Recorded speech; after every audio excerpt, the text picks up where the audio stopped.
Hi! When you start a new job at a big tech company, everything feels like fog. New tools, new acronyms, new people who all seem to know exactly what they're doing. I felt that fog 3 times. First at Sun Microsystems in 1998, then at Oracle, then at AWS in 2012. And when working with mentees, they bring this up again and again. Here is what I wish someone had told me on day one, and what I kept telling new employees I worked with. It's not about having a plan, it's about knowing how to navigate when you can't see the path. Here are the 3 phases that make all the difference. But first, let's get one thing straight. You are not building a career, not one single career anyway. You're going to have many mini careers, different roles, different technologies, maybe different companies. And somehow they'll all connect into one story that only makes sense looking backward.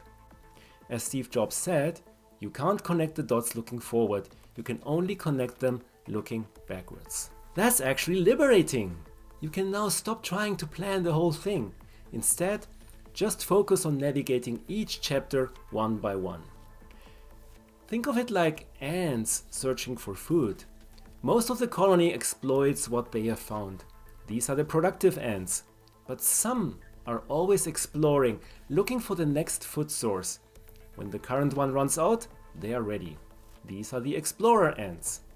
Every career has periods of exploration where you make a map of the territory, figuring out options. And other periods of exploitation where you're most productive, creating lasting value. Your early career is exploration time. Too early to ramp up yet. Instead, you're gathering options. Here are the 3 phases that help you explore with purpose. Phase 1. Learn the terrain. This sounds obvious, but here is where most people get it wrong. At AWS, I watched new hires make the same mistake over and over.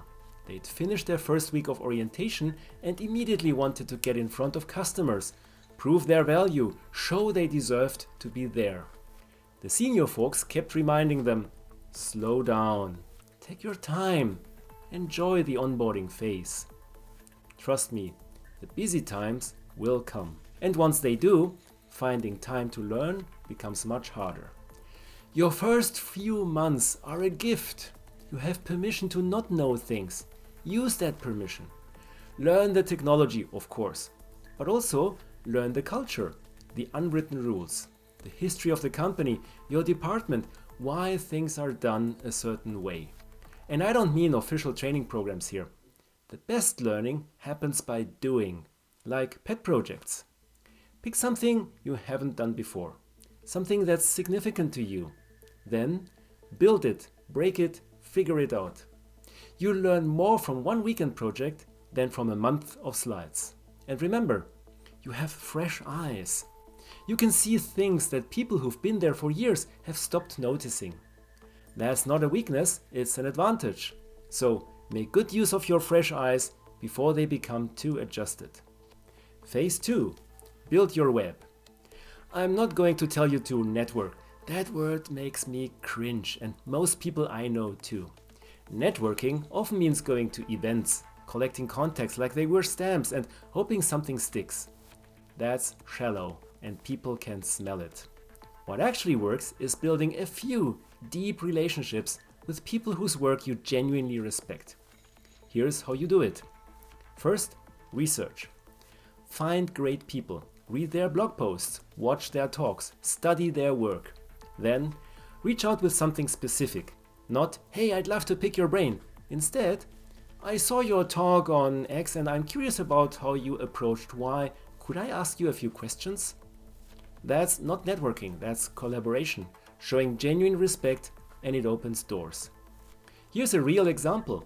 This video you're watching right now exists because a viewer reached out to me after watching one of my earlier videos.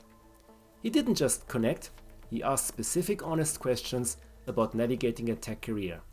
That started a conversation, and that conversation led to this. That's the kind of relationship that actually matters. You should still go to internal events, attend conferences, including the ones outside your immediate area. Find communities you can learn from freely. And when you learn something valuable, share it. Write it up. Give a short talk. At your next team meeting, an internal conference or an external one, try to get a speaking slot and share what you learned. I know tech people are humble, and so am I. I'm also an introvert. We don't want to brag, it just feels wrong. But sharing what you've learned isn't bragging, it's helping, and it makes you and your work more visible. And that could open doors you never knew existed. Phase 3. Find your edge. This is where you figure out your thing, the niche that makes you valuable, that you'll be known for in a way that's hard to copy. Before we start here, don't commit too early.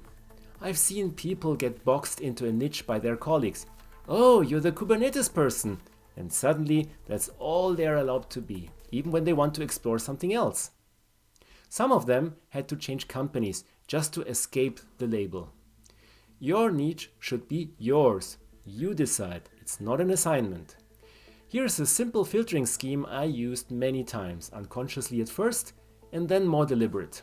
Before diving deep into any area, I ask myself 4 questions. 1.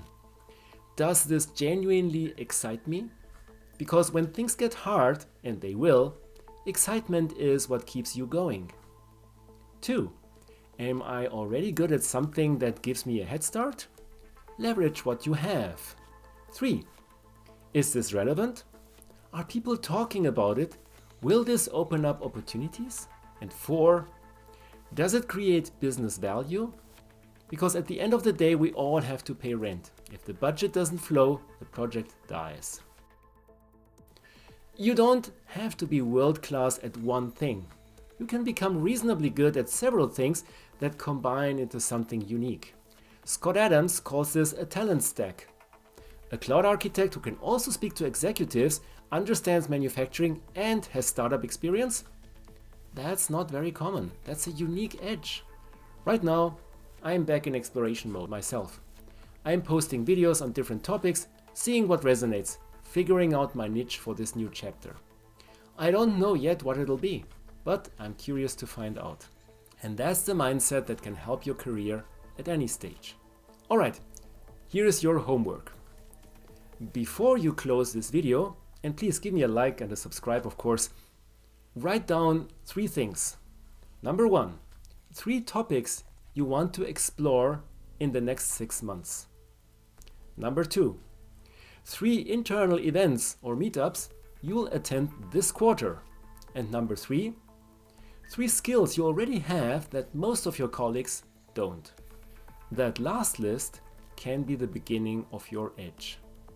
Let me know of those skills in the comments. I'm really curious what unique combinations are out there. And if you want to go deeper on what happens when careers go wrong and how to get out of that, check out my blog post on the 4 horsemen of a dying career, which I link to in the description. Thank you for watching and good luck navigating the fog.